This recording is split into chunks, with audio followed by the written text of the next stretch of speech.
Le charlatan. Fable numéro 19 du livre 6e des Fables de Jean de La Fontaine.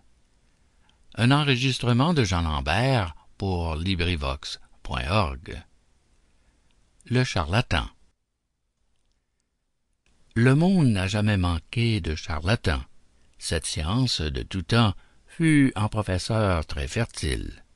Tantôt l'un en théâtre affronte l'Achéron, et l'autre affiche par la ville qu'il est un passe-Cicéron.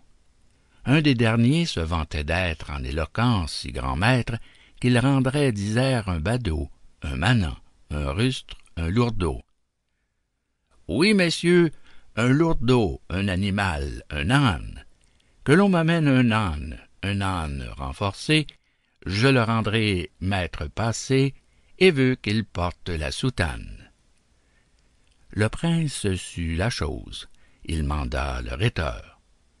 J'ai, dit-il, en mon écurie, un fort beau roussin d'Arcadie. J'en voudrais faire un orateur. Sire, vous pouvez tout, reprit d'abord notre homme. On lui donna certaines sommes.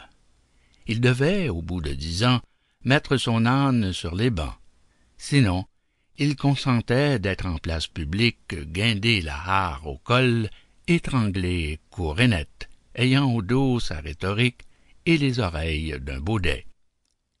Quelqu'un des courtisans lui dit qu'à la potence, il voulait l'aller voir, et que, pour un pendu, il aurait bonne grâce et beaucoup de prestance.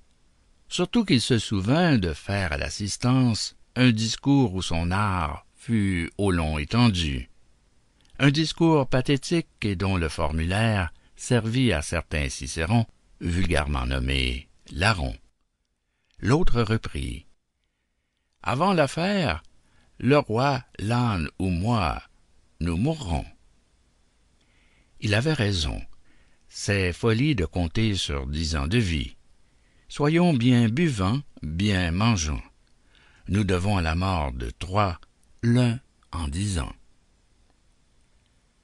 Fin de Le charlatan, fable numéro 19, livre 6e des Fables de La Fontaine. Cet enregistrement fait partie du domaine public.